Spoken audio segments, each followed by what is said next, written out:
ነው ዘገየሽ ቢዘኝ ጎልማሳው ቢዘኝ እንዴት ቢንቀኝ መናቅ አይደለም ውበት እንዳንቺ ነው የሌላው ዘበት ነው ውበት እንዳንቺ ነው የሌላው ዘበት ነው በኢቢኤስ አራዳ ቅዳሜ ተብሎ የምናውቀው ፕሮግራም በቻናል 1 ፈታ ቅዳሜ በኢቢኤስ ቴሌቪዥን የምናውቀው እሁድን በኢቢኤስ በቻናል 1ም እሁድን አንድ ላይ የሚሉ ተቀራራቢ ይዘት ያላቸው ፕሮግራሞችም ቀርበዋል።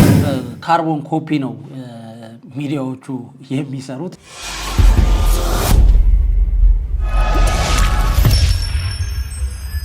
ሰላም ጤና ይስጥልን የተከበራችሁና የተወዳችሁ ውድ ቤተሰቦቻችን እንዴት ናችሁልን? ቻናላችን እንግዲህ አሁን ላይ ወደ 812000 በላይ ቤተሰቦች አሉት። ስለዚህ ይህን ትልቅ ቤተሰብ ሰብስክራይብ በማድረግ የደውል ምልክቷን በመጫን ተቀላቀሉ ማለት እንወዳለን።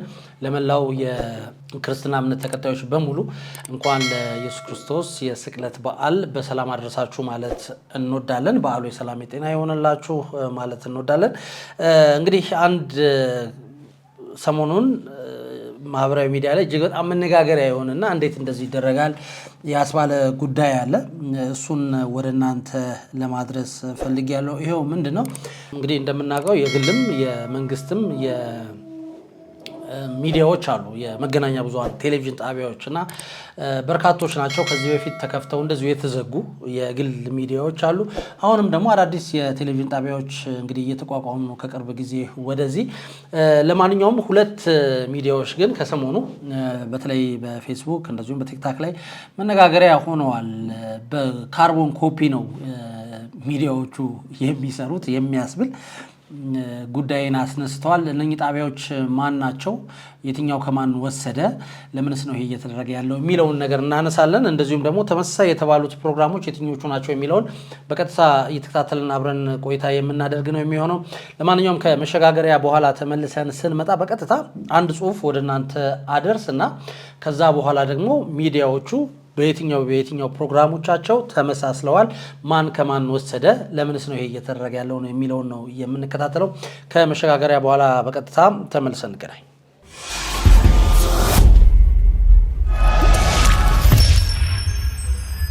እንግዲህ ቴዎድሮስ ተክለአረጋይ ከ135,000 በላይ ተከታዮች አሉት በፌስቡክ ገጹ ላይ። ብዙዎች የሱን ጽሁፍ ያጋራሉ፣ ብዙዎች ሐሳብ ይሰጣሉ። ስለዚህ እዛ ጽሁፍ ላይ ምን ቀረበ? ቴዎድሮስ ተክለአረጋይ ቅድም ካልኳችሁ ከቴሌቪዥን ጣቢያዎቹ ጋር በተያያዘ ምን አይነት ሐሳብ አነሳ የሚለውን እንመልከትና እነኚህ የቴሌቪዥን ጣቢያዎች በምን አይነትስ ፕሮግራም ነው ተመሳሳይ የሆኑት የሚለውን እንደዚሁ አንድ ሌላ ፕሮግራም ተሰርቷል። እሱን ወደ እናንተ እያደረስን አብረን የምንከታተል ነው የሚሆነው። ቴዎድሮስ ተክለአረጋይ ጽሁፉን ሲጀምር እንደዚህ ብሎ ነው የጀመረው። 2 ንግድ ፍቃድ አንድ ጣቢያ ይላል፣ እንደ ርዕስ የተሰጠው ማለት ነው። እንደወረደ ወደ እናንተ ላድረስ። ቴሌቪዥን ጣቢያውን ማቋቋም መብት ቢሆንም ኢትዮጵያ ውስጥ ይህን ያህል የቴሌቪዥን ጣቢያ አያስፈልግም ባይ ነኝ። ከስርጭት የወረዱትንና ያሉትን የቴሌቪዥን ጣቢያዎች ብታያቸው ከጥቂቶቹ በስተቀር ኢቢኤስን ለመሆን የሚጣጣሩ ናቸው። አንጋፋው ኢቲቪን እንዲሁም ፋናን ይጨምራል። ፕሮግራሞቻችን እንደ ኢቢኤስ እንስራ ብለው በግልጽ እየተነጋገረ ጣቢያም አለ። የራሱ የኢቢኤስ ብዙዎቹ ጣቢያዎች ከውጪ የተኮረጁ ናቸው ቢባልም ኢቢኤስ ከውጪ የቀዳውን ቀርቶና ያለውን ጨምሮ የራሱን ያቀራረብ ቀለም የፈጠረ ለ10 ምናምን ዓመት ብርቱ ትግል አድርጎ የራሱን ቀለም የፈጠረ ጣቢያ ነው። ብዙዎች ሊመስሉት ቢሞክሩም አባይ ቴሌቪዥን ከፍተኛው መሳይ ሆኖ ቆይቷል። አሁን ደግሞ ቻናል 1 ከአርማው በቀር የኢቢኤስ መንትያ ሆኖ ቀርቧል። አንዳንዶች የቻናል 1 መስራች ኢቢኤስ ሲመሰረት ጀምሮ የነበረ ስለሆነ ብዙዎቹ የፈጠራዎቹን እንግዲህ ለኢቢኤስ ያመጣው እሱ ነው የሚል ውሃ የማይቋጥር ምክንያት ይሰጣሉ። የኤንቢሲ ኢትዮጵያ ቴሌቪዥን ስራ አስኪያጅ አቶ ብሩክ ከበደ ፋና ቴሌቪዥን ሲመሰረት የነበረና በጣቢያው ላይ ጉልህ አሻራ የነበረው ሰው ነው። ያ ማለት ጥቂት የማይባሉ ፕሮግራሞች በእሱ ይሁንታ የተተከሉ ናቸው። አቶ ብሩክ ወደ ኤንቢሲ ኢትዮጵያ ሲሄድ ካልነወረ በስተቀር ከቀድሞ ጣቢያው መኮረጅ አይችልም። ከኮረጀም ከአርትስ ወይም ኢቲቪ እንደኮረጀ የሚታሰብ ነው። እናም የቻናል 1 ኢቢኤስን ለመምሰል ያልሞከረው በሎጎ ብቻ ነው። አባይ ቴሌቪዥን የኢቢኤስ ከፍተኛ ቅጂ ቢሆንም የራሳቸውን ፈጠራ አክለዋል። ቻናል 1 ግን ብዙዎቹ አዘጋጆች ኢቢኤስ ላይ የታወቁ ከመሆናቸው ጋር ተዳምሮ ጣቢያው ኢቢኤስን ከመምሰል በላይ አድርጎታል። ጭራሽ አሁን በስንቱ ተጨመረ ይላል። እንግዲህ የቴድሮስ ተክለአረጋይ ጽሁፍ እንደሚታወቀው መጨረሻ ላይ ያቀረበው በስንቱ ሲትኮም አሁን ከበዓል ከሚመጣው ከፋሲካ በኋላ በቻናል 1 ላይ እንደሚቀርብ ይፋ ተደርጓል። ኢቢኤስ ላይ ፕሮግራሙ ሙሉ ለሙሉ መቆሙ የሚታወቅ ነው። እንግዲህ እንደዚህ አይነት ነገሮች ሲጨመሩ ኢቢኤስ እንግዲህ ሙሉ ለሙሉ በቻናል 1 ኮፒ ተደርጓል የሚሉ ክርክሮች በስፋት እየተነሱ ነው። ብዙዎች እዚህ ላይ ሐሳባቸውን እየሰጡ ይገኛሉ። እናንተ ምን ትላላችሁ? ሐሳባችሁን አድርሱን። ለማንኛውም ግን ኢትዮጵያ ውስጥ ያሉ የቴሌቪዥን ጣቢያዎች አብዛኞቹ እንግዲህ የመኮራረጅ ነገር ቢኖርም ብዙዎቹ ማለት በሚቻል ሁኔታ የራሳቸውን ቀለም ይዘው ይመጣሉ። ያ ደግሞ አዋጭ ሆኖ አልተገኘም። ብዙ ቴሌቪዥን ጣቢያዎች ተከፍተው ተዘግተዋል። ብዙ እንግዲህ ሚዲያዎች ሰራተኞችን በትነው በቃ አልቻልንም ብለው ሚዲያቸውን ቆልፈው ጨርሰው ወጥተዋል። ይሄን ያስከተለው ምንድነው? ገበያ ውስጥ ተወዳዳሪ መሆን ስላልቻሉ ነው። ስለዚህ ከዚህ በኢትዮጵያ ገበያ ውስጥ ደግሞ ተወዳዳሪ ሆኖ ለመዝለቅ በተቻለ መጠን ኢቢኤስን የሚመስል ፕሮግራም ማቅረብ የተሻለ አማራጭ ሆኖ ያገኙታል። በተለይ የቴሌቪዥን እንግዲህ ድርጅት ባለቤቶች በግል የሚመሰርቱ ማህበሮችም ሊሆኑ ይችላሉ። እንግዲህ በግል ያላቸውም ድርጅቶች ወይም ግለሰቦች በተቻለ መጠን ኢቢኤስን ለመምሰል እንደ ኢቢኤስ አይነት አቀራረብ ይዘው ለመምጣት ይሞክራሉና ይህ እጅግ በጣም አሳፋሪ ነው የሚል ትችትን እያስተናገደ ነው። ነገር ግን የኢትዮጵያ ቴሌቪዥን ደግሞ ኢንዱስትሪው ማለት ነው በባህሪው እንደ ኢቢኤስ አይነት ነገር ይፈልጋል። ስለዚህ ምናልባትም ኢቢኤስን ራሱን ኮፒ እንደ ቻናል 1 እውነትም ምን አይነት ፕሮግራሞች ኮፒ ተደራርገዋል ይመሳሰላሉ የሚለውን አሳያችኋለሁ፣ አብረን እንመለከታለን። አንድ ሌላ በድምጽ የተለቀቀ እንትን አለ፣ እሱንም አብረን እንከታተላለን። ኢትዮ ትሩዝ የሚል ቻናል እንደዚህ አንድ ቪዲዮ ሰርቷልና እሱንም አብረን የምንከታተል ነው የሚሆነው። ለማንኛውም በዚህ ልክስ ኮፒ መደራረግ መቻል ጥሩ ነው ወይ የሚለው ያስተቻል። እንደ ባለሙያ እውነት ለመነጋገር እያንዳንዱን ነገር ከዛ ኮፒ ማድረግ እጅግ በጣም ነውር ነው። ምክንያቱም ባለሙያ ነው። አንድ ባለሙያ ደግሞ አንድ ቦታ የሰራውን ነገር መልሶ ሌላ ቦታ ከመስራት ወይም ደግሞ ሙሉ ለሙሉ ከማስመሰል ይልቅ በተለየ መንገድ በተለየ አካሄድ መስራት ይቻላል። የራሱ ተፈጥሮ የራሱ ፈጠራ እስካለበት ድረስ ማለት ነው። እንዲሁም ደግሞ ባለሙያ እስከሆነ ድረስ የግድ እዛ የነበረውን ነገር ኮፒ ማድረግ አይቻልም።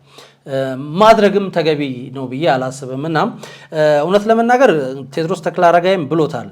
የቻናል 1 ቴሌቪዥን ፕሮግራም አዘጋጆች ከ70-80% በላይ የሚሆኑት ኢቢኤስ የነበሩ ሰዎች ናቸው። በቃ ግልጽ ነው። ከተወሰኑ በተለይ ከወንዶቹ ሆስት ወይም ደግሞ ፕሮግራም አቅራቢዎች ውጪ በተለይ ሴቶቹ አብዛኞቹ ማለት ይቻላል ሁሉም ማለት በሚቻልበት ቴሌቪዥኑ ፊት ለፊት ላይ የሚታዩት አይ ቲንክ ከአንድ ወይ ከሁለቱ ውጪ በሙሉ ኢቢኤስ የነበሩ ናቸው።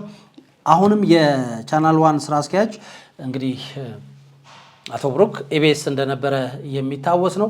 ለማንኛውም ምንድነው እየሆነ ያለው? ለምንድነው ይሄና የተመሳሰለ ነገር መስራት የፈለጉት የሚለውን ለመመለስ እንደኔ የሚመስለኝ ምንድነው ቅድም እንዳልኳችሁ በኢትዮጵያ የቴሌቪዥን ኢንዱስትሪ ገበያ ውስጥ ተወዳዳሪ ለመሆን ኢቢኤስን መፎካከር ያስፈልጋል። ኢቢኤስን መፎካከር ደግሞ የሚቻለው ተመሳሳይ ፕሮግራሞችን በማዘጋጀት ነው።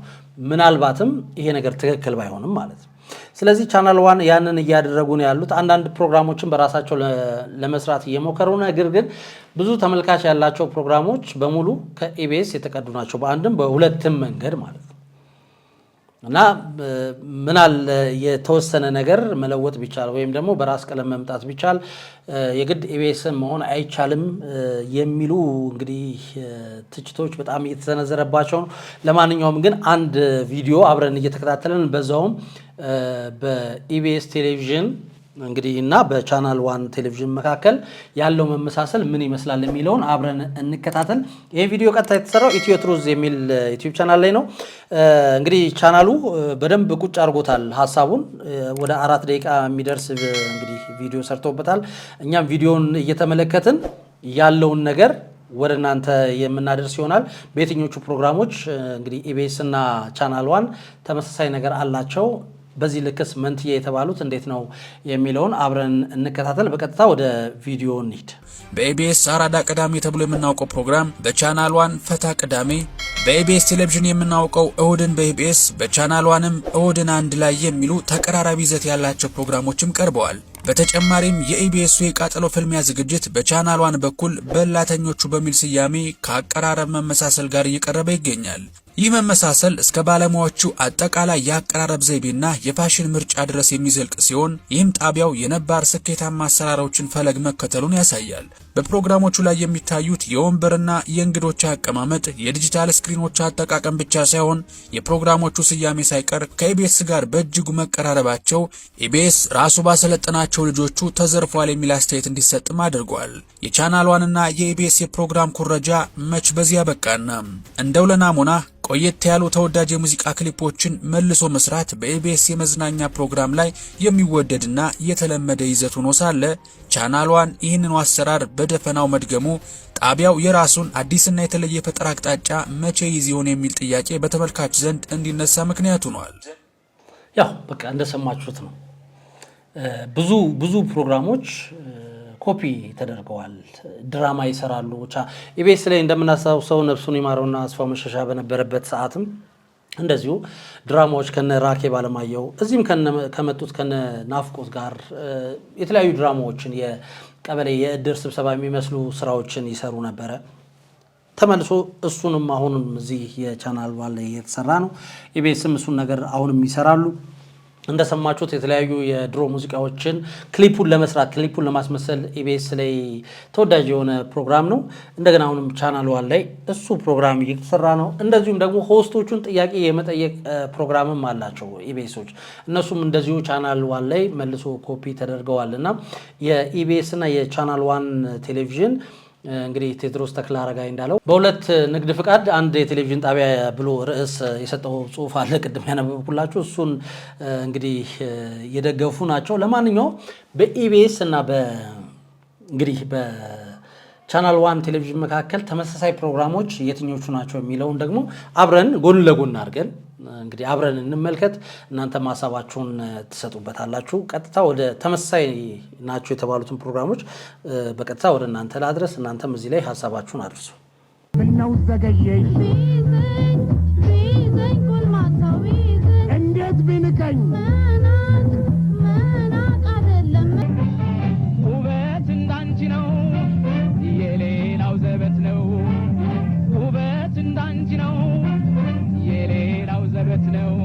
እንዴት ናችሁ? እንዴት ሰነበታችሁ? እኔ እንደለመድኩት በጨዋታም በሽልማትም አደባባይ ወጥቻለሁ። ዛሬ እቺ ኮዳ የ1000 ብር ዋጋ እንዳላት ታውቃላችሁ? አላት። እንዴት ካላችሁኝ ከጨዋታው እንመልከት። 1000 ብር ያብጠጋ መሸለም አይሰለቸውም። ይመቻችሁ። ቻናል ዋን ቲቪ ኢትዮጵያ ሚሊዮን ሰብስክራይብ እያደረጋችሁ ከጻፋችሁ በብዛት የሚጻፈው ሰፈር ላይ ከች እንላለን። ከዛስ ከናንተ ጋር እንጫወታለን፣ ሺ እናበላለን። የተጫወተ ሺ የሞከረ ምንም ያልሞከረ ወክ ነገሩ የሞከረም ወክ ይበላል። ጥሩ ቆይታ እንዲውላችሁ ተመኝተናል። በእያላችሁ እንግዲህ እንደተመለከታችሁት ነው። አብዛኞቹ ፕሮግራም እጅግ በጣም ተመሳሳይ ናቸው፣ ኮፒ ናቸው ማለት ይቻላል። ይሄ የሆነበት ምክንያት ምንድነው? የጣቢያው እንግዲህ የጣቢያው መስራቾች፣ አዘጋጆች፣ ዳይሬክተሮች ይሄን ምላሽ ይሰጡታል ብለን እናስባለን። ግን በዚህ ልክ መመሳሰል ደግሞ አለበት ወይ? እንዳልኳችሁ ቀደም የኢትዮጵያ የቴሌቪዥን ኢንዱስትሪ እጅግ በጣም ከባድ ነው። በተለይ በግል የሚተዳደሩት ለሰራተኞቻቸው ገንዘብ እስከ መክፈል አቅቷቸው የተበተኑ አሉ። እኛ የምንሰራባቸው ሚዲያዎች ነበሩ። ለሰራተኛ ደሞዝ መክፈል ስላልቻለን እባካችሁ ተብለን እንግዲህ መደረግ ያለበት ነገር በስነ ስርዓት ተደርጎ የለቀቅናቸው ጣቢያዎች አሉ። በዛው ልክ ደግሞ መልቀቅ አይገባንም ብለው ተካሰው ደግሞ ብዙ ነገር ውስጥ የገቡ ጣቢያዎች አሉ። እንደሚታወቀው በቅርቡ እንኳን 2-3 ጣቢያዎች ቴሌቪዥን ስርጭት አቁመው ከገበያው መውጣታቸው ይታወቃል። ይሄ እንግዲህ ስፖንሰር ማጣት የኢንዱስትሪ ውስጥ ሰብሮ የመግባት እንግዲህ አቅም ማነስ ነው። ምክንያቱም እነ ኢቢኤስ በደንብ ነው የተቆጣጠሩት። የትኛውም የግል ቴሌቪዥን የኢቢኤስን ያህል ይታያል ብትሉኝ እኔ አላምንም። የመንግስት ቴሌቪዥን ጣቢያዎች ራሱ ቅድም ብያቸዋለሁ በኢቢኤስ ልክ እየታዩ ነው ወይ የሚለው ለእኔ ጥያቄ አለው። አይደለም። ብዙ ተመልካቾች እንግዲህ የመንግስት ቴሌቪዥን ጣቢያዎችን የሚያዩት በብዛት ለዜና ብቻ ነው። ለመዝናኛ ፕሮግራም ኢቢኤስ ቀዳሚ ተመራጭ ነው፣ ምንም ጥያቄ የለው። ኢቢኤስ ተቀዳሚ ማለት ኢትዮጵያ ውስጥ ካሉ ቴሌቪዥን ጣቢያዎች ከግሎቹ ቀዳሚ ነው ማለት እንችላለን። የመጀመሪያውም ነው። ብዙ አመት ቆይቷል።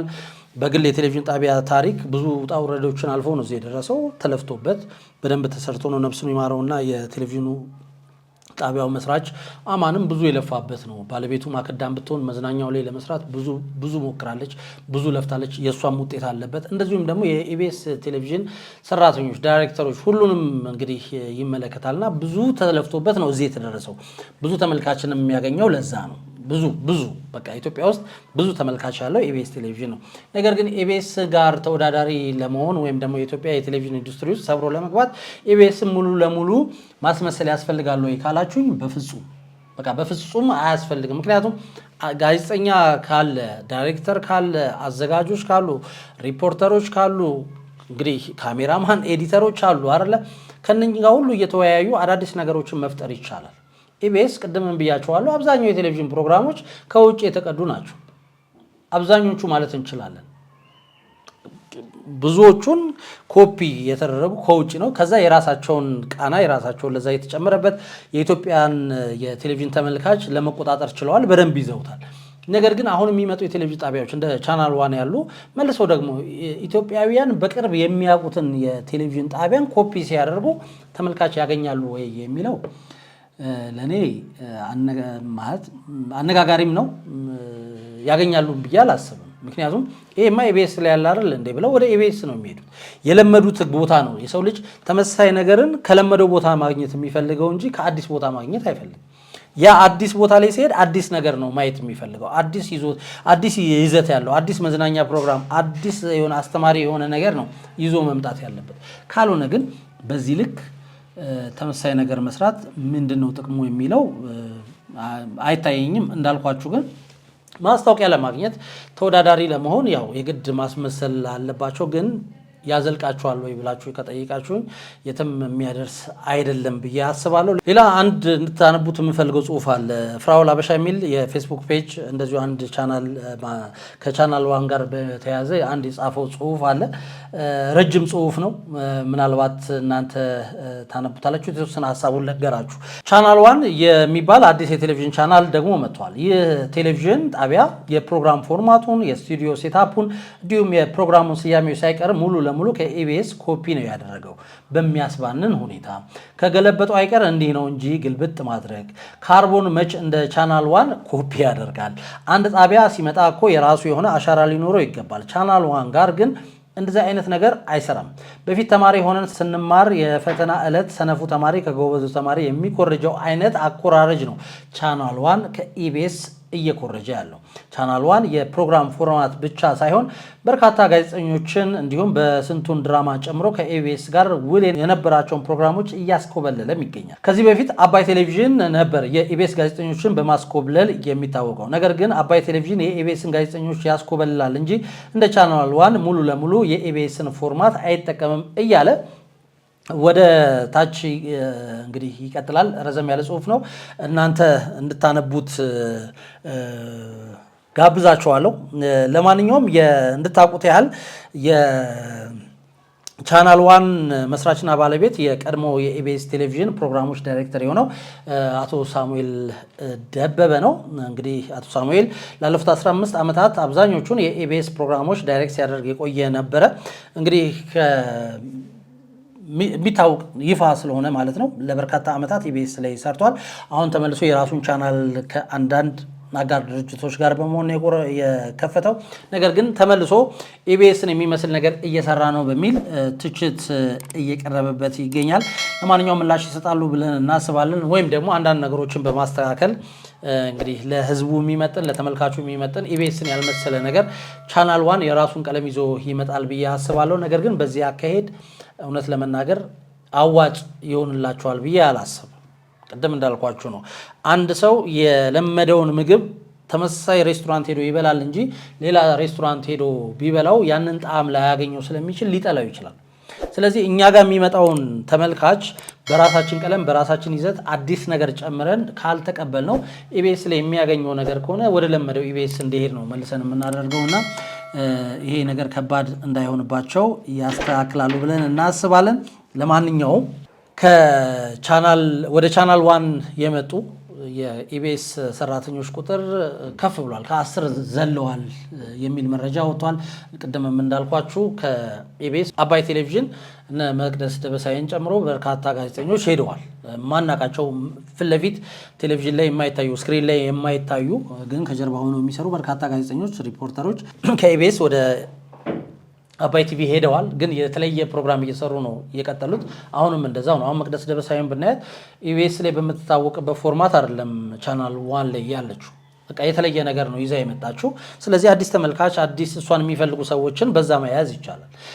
የኢቢኤስ ሰራተኞች ወደ ቻናል 1 ሲመጡ ግን ኢቢኤስ ላይ ይሰሩት የነበረውን ያረጉት የነበረውን እንደገና ደግሞ እነሱም ባይሆን ሌሎች ይሰሩት የነበረውን ኮፒ ለማድረግ ሞክረዋል እና ይህ እጅግ በጣም አሳሳቢ ነው።